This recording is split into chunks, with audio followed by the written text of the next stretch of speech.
If you or someone you know is unemployed, this episode is for you. Being unemployed is a circumstance, and admittedly, a horrible one. And how well you navigate that circumstance to whatever is next for you in your career depends on how you show up for it and what you do. In this episode, I will help you navigate this time in your career. So, whether you need it now or maybe later, stay tuned because I've got 5 tips to help you. And one of them is probably one you'd never consider. Let's get started.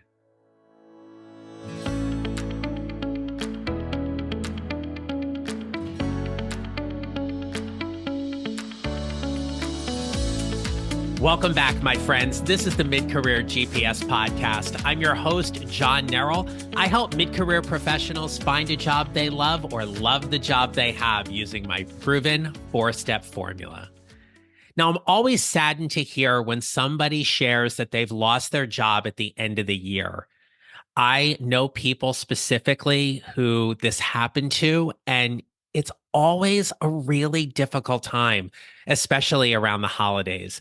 It's a time when usually everyone is happy and joyous, and it's kind of hard to be that way all the time when you realize you've lost a job and you're not sure what's next.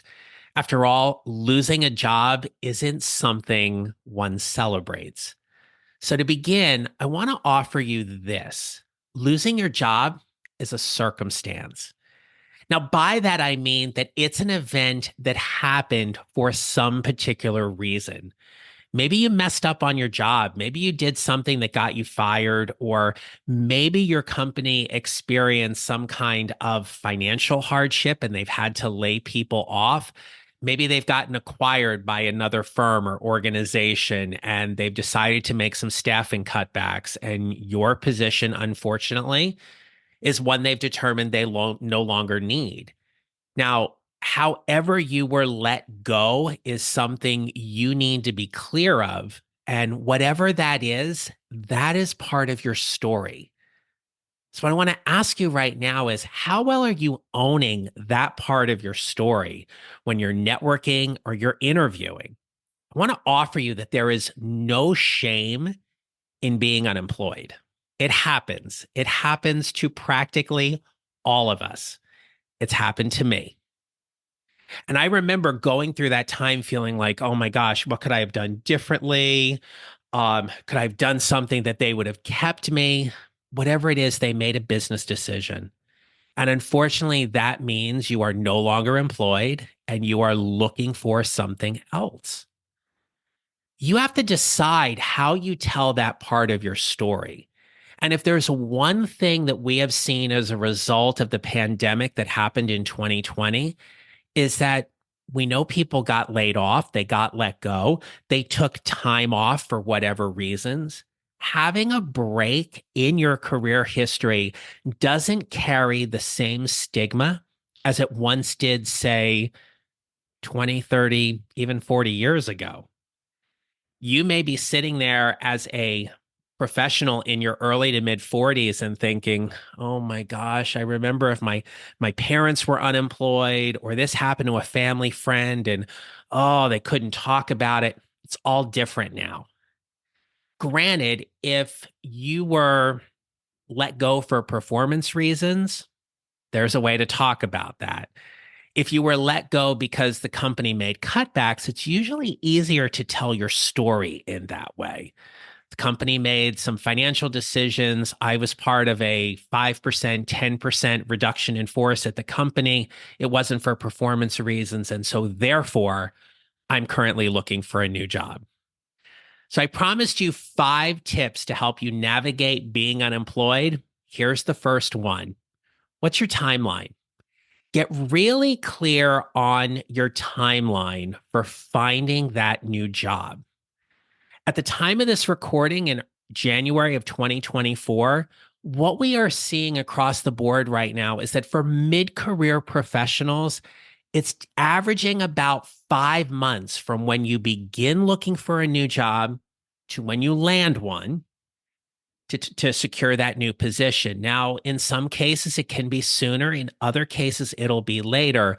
It all depends on what your urgency is for finding that new job and also on the company's timeline as well. They may have a longer runway for finding that position, or you may find a company where they need to hire somebody rather quickly. Know your timeline and plan for that accordingly. Tip number two is all about your career clarity. How clear are you about your career path right now?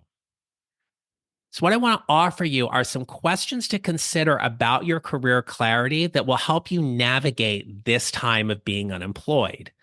So, for example, what do you want to do? Are you looking to go back and do the same kind of work, but at a different organization? Or are you considering making a career pivot? The next question is, where are you most valuable? Strategically positioning yourself in the marketplace is grounded in who you are going to help and what you will help them do specifically. That typically indicates a certain area of expertise that you're really good at, right? So, for example, my background in talent development, coaching, education, training, and professional development, if I were looking to go back into the corporate sector, those would be the areas I'd be positioning myself toward. I wouldn't be positioning myself in a pharmaceutical sales thinking that I just want to go get a sales position. That wouldn't be me. You have to know where you're most valuable. Also, I want you to consider what excites you about getting back to work. Obviously, the paycheck is important, but what is it about the day-to-day structure, the people you're going to work alongside of, the people you'll meet and you'll work with? What excites you about getting back to work? And in addition to that, you may be thinking that this is a great time for you to skill up. How are you going to professionally develop yourself during this time? If there's something you wanted to skill up on in your previous position but didn't have the time, now's a great opportunity for you to do that. So if it's something maybe related to project management or there's a sales training you wanted to do, now you've got the time to skill up. But do not forget this last piece. Your strengths, the things that got you certain accomplishments and achievements in your role, those things that got you to where you are before you got unemployed, right? Those things are what you're recognized for.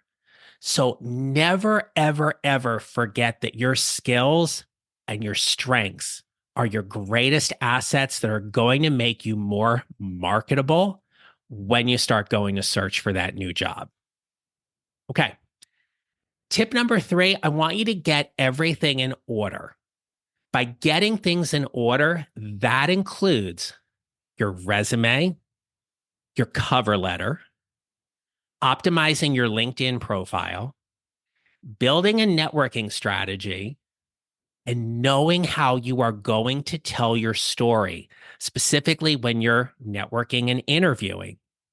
These are all things I help my one-on-one coaching clients do, and they get great results. It's part of how you prepare and position yourself in the marketplace when you go to build your mid-career GPS.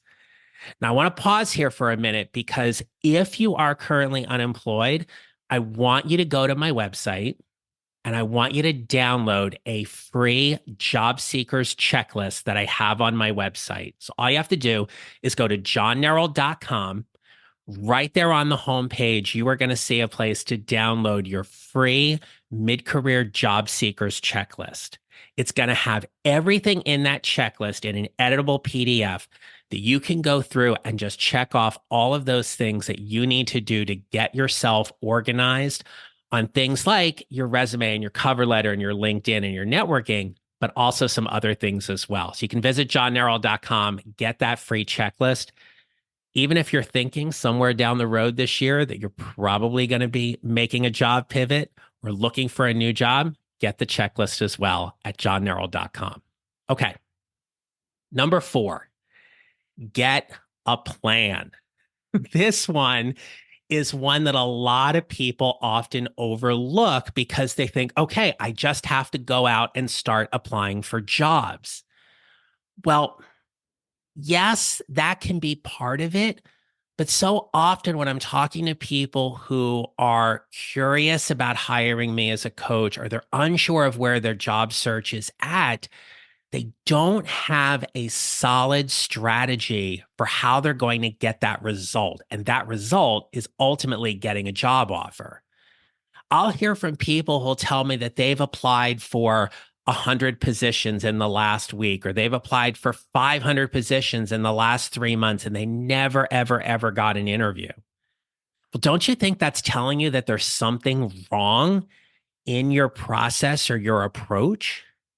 The clearer and more specific you are about the kind of jobs you are best suited for, are the ones you should be applying to and targeting, both from applying on a job board like LinkedIn or Indeed, but more importantly, how you're networking for that job.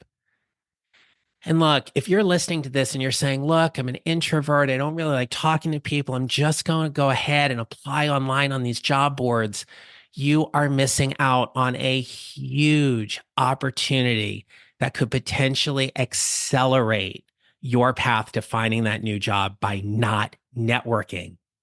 I don't want you to miss that opportunity. So if you're unsure about what a networking strategy should look like, get one, right? Either talk to me as a coach or talk to someone in your network about what you should be doing. But networking is such a viable and most important path to finding that new job. In having a plan, you want to give yourself a schedule. And that schedule means there's going to be certain days when you apply for jobs and certain days when you search for jobs and other days when you network for jobs. If you're unemployed, it is understandable that this takes on your full-time job until you get one. But if you're currently employed, what I want to offer you as well is that this doesn't have to be this time-consuming task either. The more specific you are in your plan, the better you're going to be.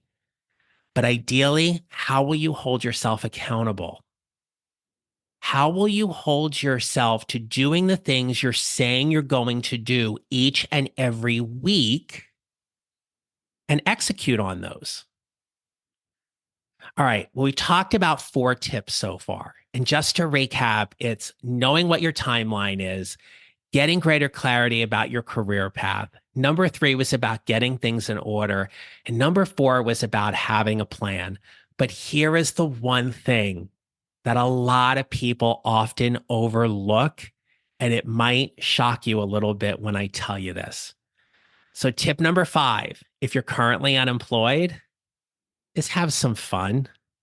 There is a reason why the term fun employment became popular several years ago. When you are unemployed, this is an opportunity for you to take time for you to do the things you've been wanting to do. Now, obviously, if you have the financial bandwidth to do that, it makes this a whole lot easier. But I have worked with people and talked with people who have taken on DIY projects around the house. They have spent more time with their kids, where for a couple of weeks they went and they dropped them off at school and picked them up at school. They've taken time to go enjoy a movie during the day. It's doing a little bit of self-care, whatever that may be.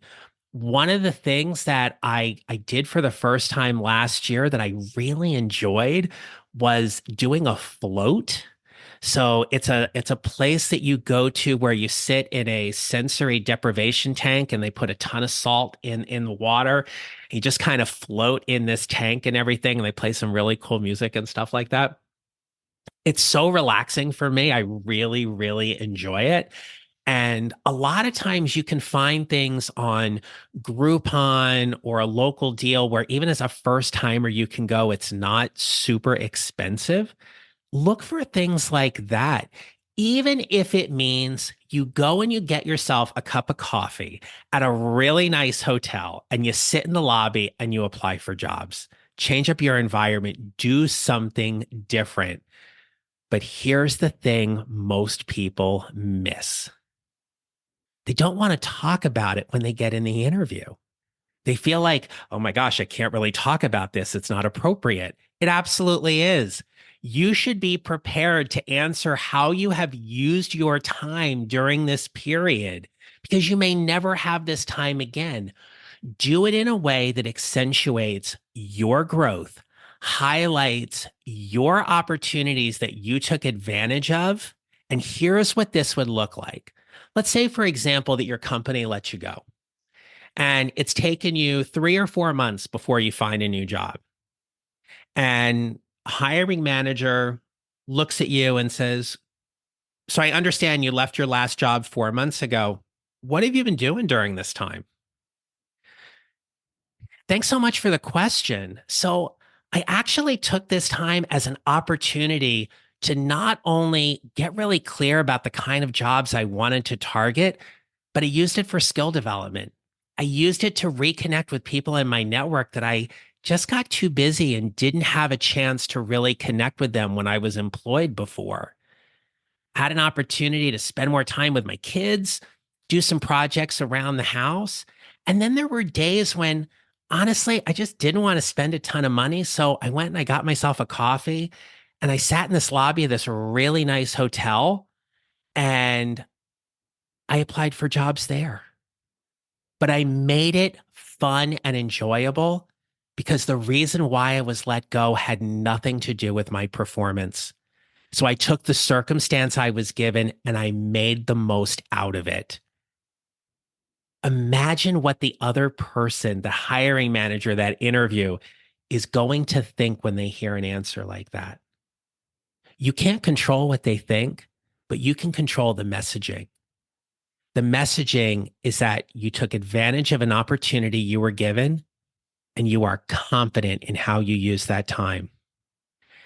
Taking advantage of an opportunity and exuding confidence are two desirable traits anybody would want in their company. It is always about how you tell the story. And I want to wrap up by simply telling you that if you've been let go for whatever reason, there is no shame in that. If you've been let go because of performance issues, we all make mistakes and we learn from them. If you've been let go because of a layoff or a reduction in force, there's no shame in that. It is just something that happened to you.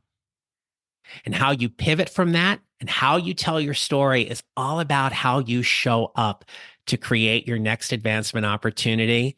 And when you land that new job and you move into that new role, you will look back on those days, weeks, and months that you were unemployed as one of the most transformative times in your life and career, and you will never forget that.